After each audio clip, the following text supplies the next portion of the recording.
This is Radio Nepal. I am DILA PARSAI with the news. The headlines first. Supreme Court failed to conduct hearing of any case yesterday.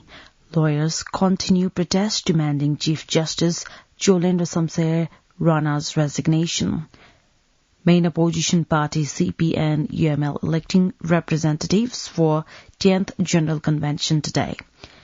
Government to administer Pfizer vaccine to chronic patients between 12 to 17 years from tomorrow, and the COP26 summit to continue today as well for concluding the negotiations on a deal to avoid the worst impacts of climate change.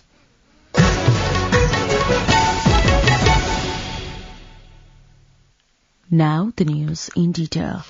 The Supreme Court could not conduct any hearings yesterday due to the refusal of the justices to sit on the benches and protests staged by Nepal Bar Association.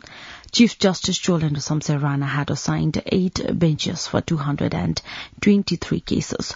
However, the justices and lawyers didn't participate in any of the discussions. The Supreme Court judges have been boycotting the hearing since October 24th, calling for Chief Justice Jabara's resignations. Likewise, Nepal Bar Association restricted Chief Justice Rana from entering into the court through main gate. Chief Justice Rana, however, used another gate to enter the court yesterday.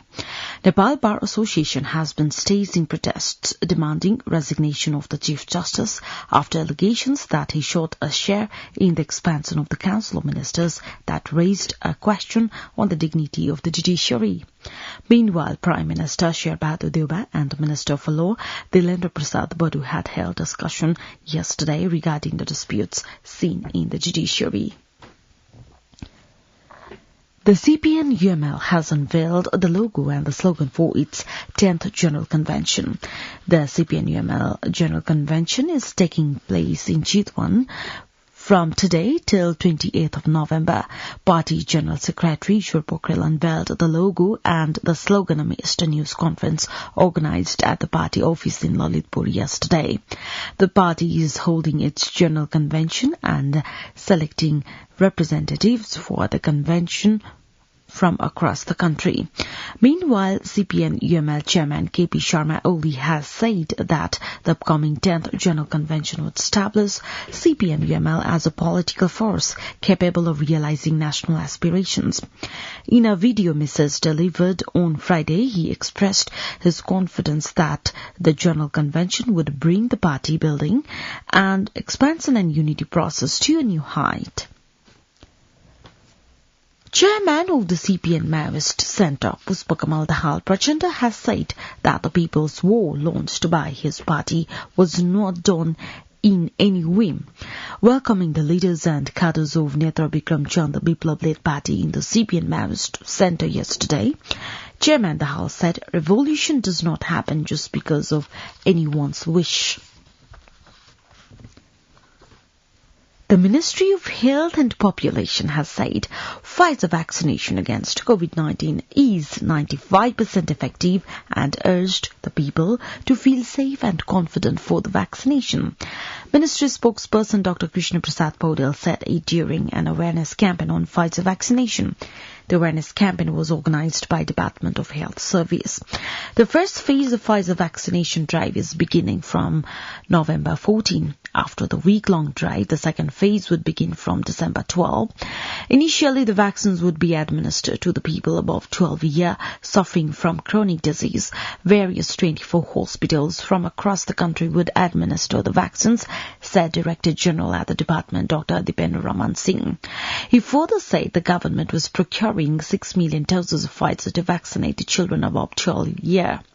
On the occasion, Chief of Child Health and Immunization Section, Sagar Dahal said Pfizer was different vaccine from others. It has been used in 132 countries, including Nepal. It is safe and effective, he added. He assured that all the vaccinated ones may witness the problems of nausea, fever, headache, joint pain. It would fizzle out in 2 to 3 days with the intake of cetamol.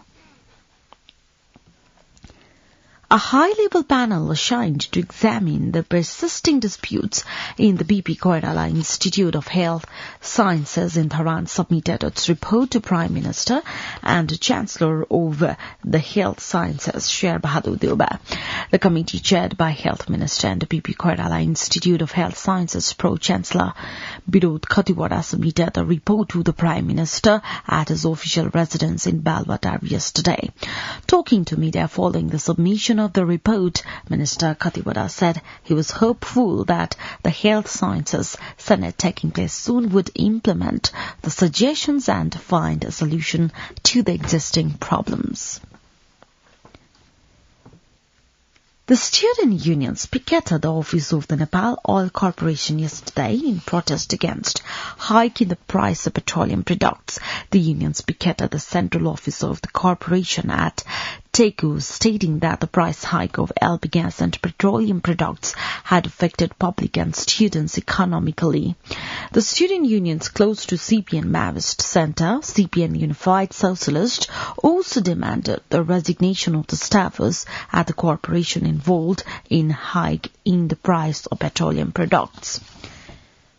A total of 397 new cases of COVID-19 have been reported in Nepal.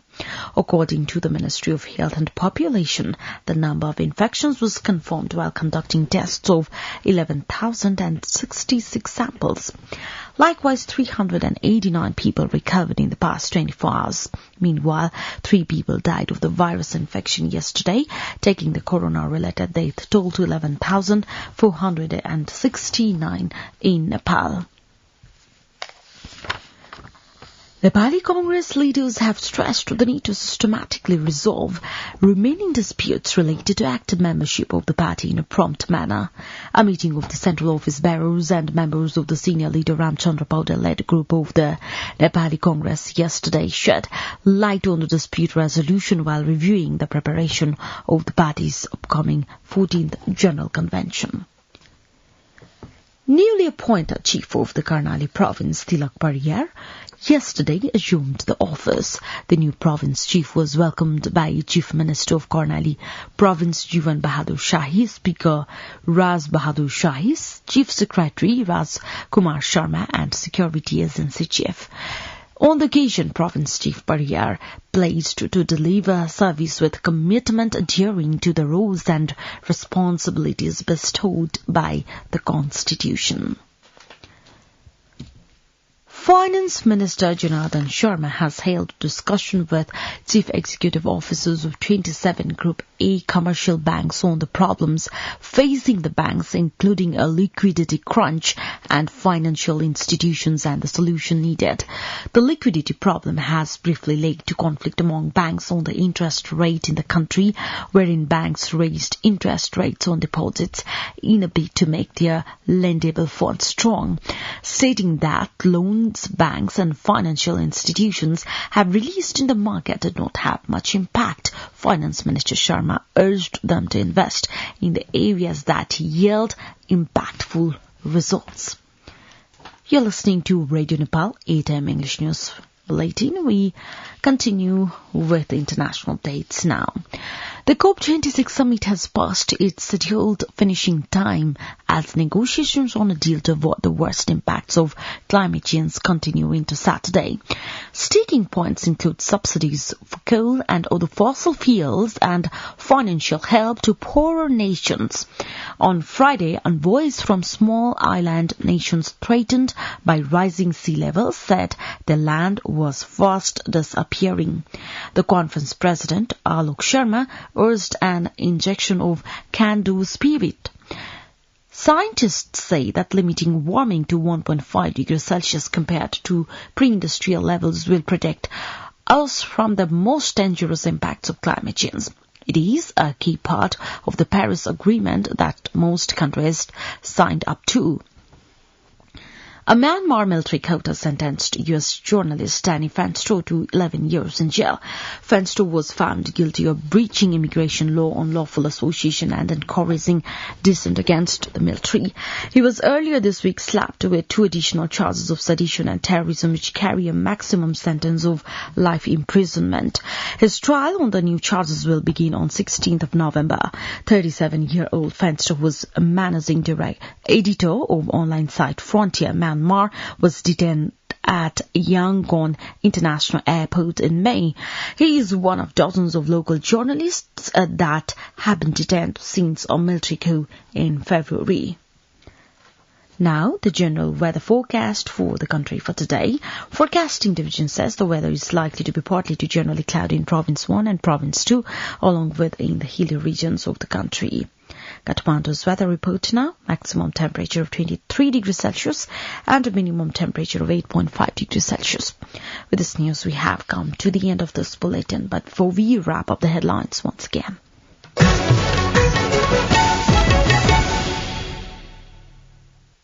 Supreme Court failed to conduct hearing of any case yesterday. Lawyers continued protest demanding Chief Justice Jolene Samse Rana's resignation. Main opposition party CPN-UML electing representatives for 10th General Convention today. Government to administer Pfizer vaccine to chronic patients between 12 to 17 years from tomorrow. And COP26 summit to continue today as well for concluding the negotiations on a deal to avoid the worst impacts of climate change. Well, that's all that we have for this edition. Our next English news edition is at 2 in the afternoon. You can also listen to us on our online www.radionepal.gov.np for more news and online programs. Stay tuned, stay safe, and have a good day.